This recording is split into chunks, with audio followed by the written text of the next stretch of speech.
বাংলার মানুষ উৎসব প্রিয়, তাই এই বাংলায় ১২ মাসে ১৩ পার্বণ।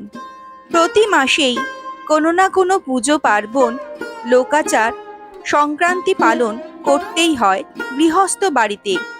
তবে কালের বিবর্তনে ও ব্যস্ত আধুনিক মানব জীবনে এই সকল উৎসবের রং ধীরে ধীরে ফিকে হয়ে আসছে।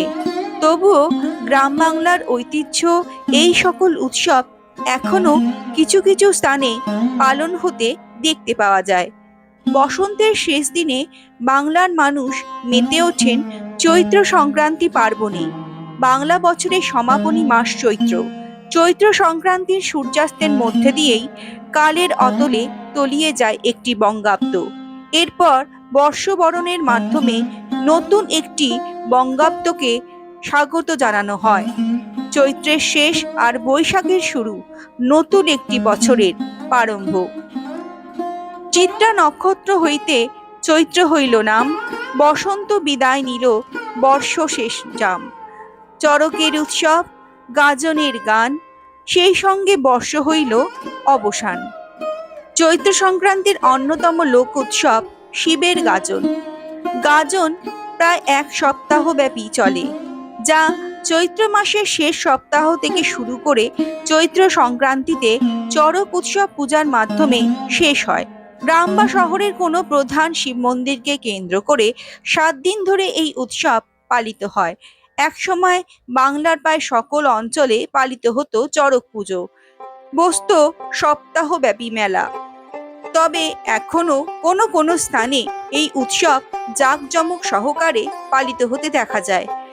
বাসন্তী দুর্গোৎসব, অন্নপূর্ণা পূজার পরই নীল পুজো, হাজরা পুজো, চড়ক, এই নিয়েই গাজন উৎসবে বেশ কয়েকটা দিন গ্রাম বাংলার মানুষেরা আজও মেতে থাকেন।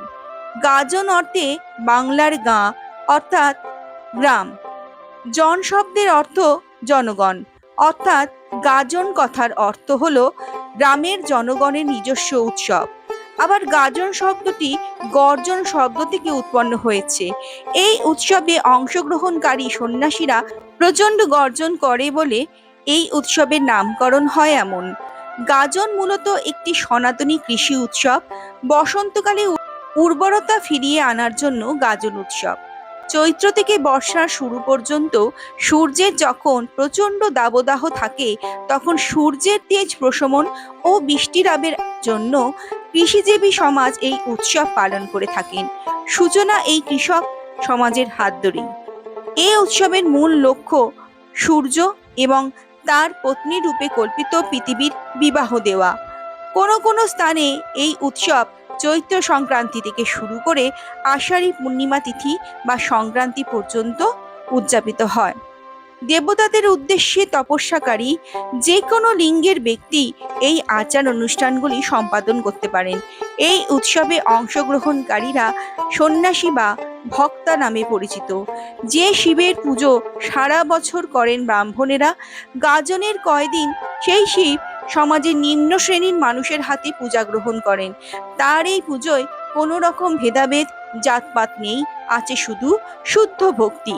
গাজনের সময় শিব প্রকৃত অর্থে গণদেবতা। গাজনের সময় সন্ন্যাসী বা ভক্তারা নিজেদের শরীরকে বিভিন্ন উপায়ে যন্ত্রণা দিয়ে কিচ্ছু সাধনের মাধ্যমে ইষ্ট দেবতাকে সন্তোষ প্রদানের চেষ্টা করেন। চড়ক গাজন উৎসবের একটি প্রধান অঙ্গ। চড়ক পুজো আসলে বৌদ্ধ ধর্মের উৎসব ছিল, যেখানে বৌদ্ধ দেবতা ধর্মরাজের পুজো হতো।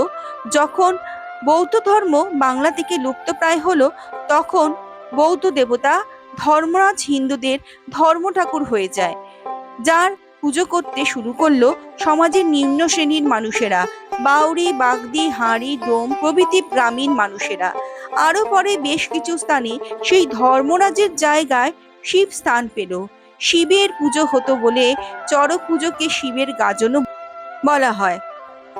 ধর্মের গাজন রূপান্তরিত হলো শিবের গাজনে। কোনো কোনো গ্রামে ধর্ম ঠাকুর আর শিব দুজনেই এখনো গাজনে পূজিত হন। হুগলি জেলার তারকেশ্বরের তারকনাথ শিবের গাজন, পূর্ব বর্ধমান জেলার শ্রীখণ্ড গ্রামের দুগ্ধ কুমার শিবের গাজন, কুরমুনের ঈশানেশ্বর শিব ও কুরুইয়ের বুড়ো শিবের গাজন, বাঁকুড়া জেলার এক্তেশ্বর শিব ও বিষ্ণুপুরের ষাঁড়েশ্বর শিবের গাজন, কলকাতার বিডন স্ট্রিটে ছাতুবাবুর গাজন, হাওড়ার বালিতে কল্যাণেশ্বরতলার গাজন ইত্যাদি পশ্চিমবঙ্গের জনপ্রিয় গাজনের মধ্যে অন্যতম। আমরা আজ চলে এসেছি বিডন স্ট্রিটে ছাতুবাবু বাজারের আনুমানিক 240 বছরের পুরাতন ঐতিহ্যবাহী চড়ক মেলা দেখতে। চৈত্র সংক্রান্তিতে এই মেলা হয় একদিনের জন্যই।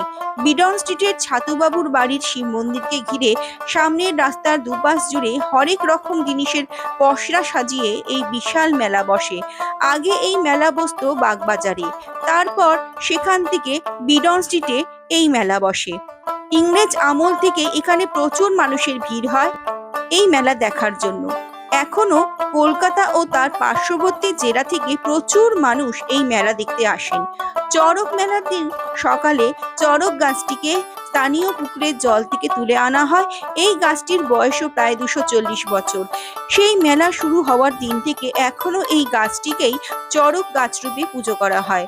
এই গাছেই দড়ি বেঁধে সন্ন্যাসীরা সেই দড়ি পেটে কাঁধে ভালো করে বেঁধে ঝুলে ঝুলে ঘুরতে থাকেন।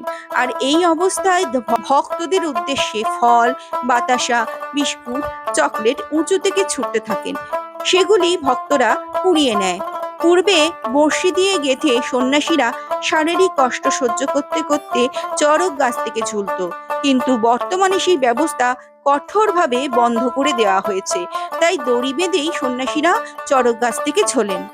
এই মেলায় আসতে হলে মেট্রো ট্রেনে করে গিরিশ পার্ক স্টেশনে নেমে বিবেকানন্দ রোডের দিকে এগিয়ে বিডন স্ট্রিটের দিকে 6-7 মিনিট হেঁটে আসতে হবে। এছাড়া হাওড়া শিয়ালদহ থেকে মানিকতলাগামী যে কোনো বাসে আসা যায়।